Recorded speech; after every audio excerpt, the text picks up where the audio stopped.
Drug MD अशा पद्धतीनं या ठिकाणावर रोग लावण्याचं काम या महायुतीनं केलं की सर्वजण आजपासून कामाला लागतील.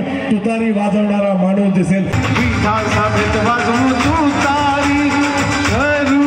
वज्रमुख साहेबांसाठी एक वार जरा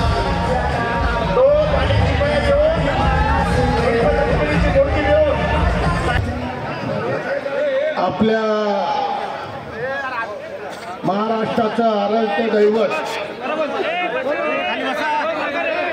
या देशाचे शिवसेना राष्ट्रवादी काँग्रेस पक्ष आम्हाला सहकार्य करणारे अन्य पक्ष या सगळ्यांचे उपस्थित पदाधिकारी आणि बंधू भगिनी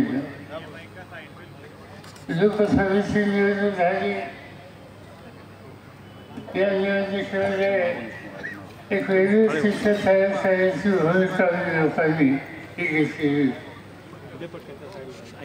सगळे देश महाराष्ट्र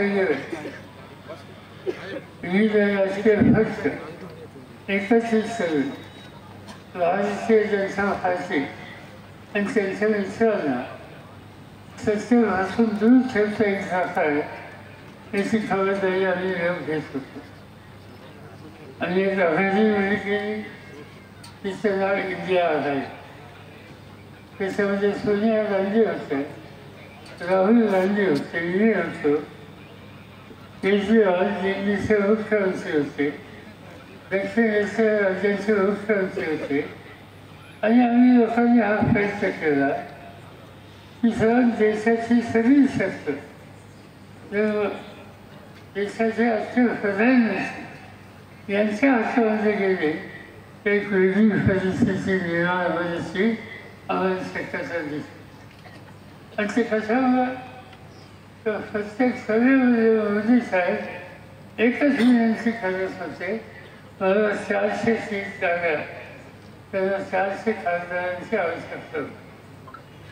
हे चालवायचं असतात ते 300 खासदार असते ते देशाच्या कार्याला साचा येतं. पण आमच्या मनामध्ये शंका आली 400 खासदार घेऊन देशाच्या घटनेमध्ये काही परिवर्तन करायचा विचार हा या ठिकाणी दिसतोय. डॉक्टर बाबासाहेब आंबेडकरांनी जी घटना दिली त्या घटनेसमोर आज हा देश एकसंघ राहिलेला आहे. आणि त्या घटनेवर हल्ला झाला, त्या घटनेमध्ये शिरकाव झाली तर या देशाच्या सामान्य माणसाच्या अधिकारावर एक प्रकारचा अडथळा आल्याशिवाय राहणार नाही. आणि ते चालायचे असेल तर एकच फायदा होता की मोदी साहेबांना 2 तिसऱ्यांबाबत किंवा 400 जागा या मिळून द्यायच्या नाही.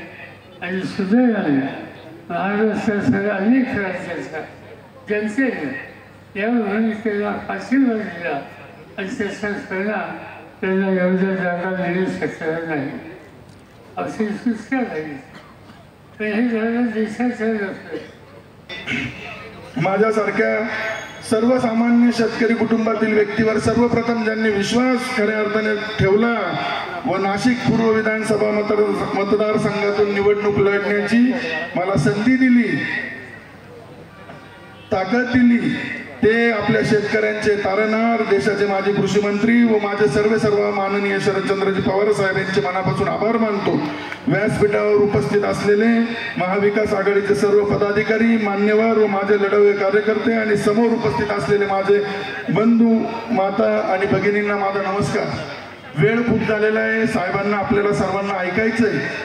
साहेब, मी 2017 साली या ठिकाणी नगरसेवक म्हणून निवडून आलो. त्यानंतर मी योगायोगाने नाशिक जिल्हा मध्यवर्ती बँकेत पण काम करण्याची मला संधी मिळाली. त्यानंतर मी नाशिक मर्चंट बँकेत पण तेव्हापासून आजतागायत काम करतोय. आणि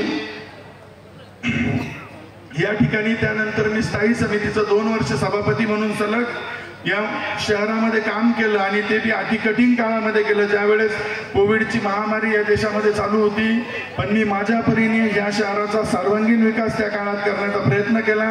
मला जे जे काही ह्या मतदारसंघासाठी जे काही शहरासाठी या ठिकाणी देता येईल ते मी सर्व या ठिकाणी दिलं. आणि या मतदारसंघामध्ये साहेब, माझा मतदारसंघ पहिल्यापासून विकासापासून वंचित राहिलेला आहे. कारण गेले 15 वर्ष झाले या मतदारसंघाची निर्मिती होऊन, आणि या मतदारसंघात सगळ्यात मोठा प्रश्न आहे रोजगाराचा.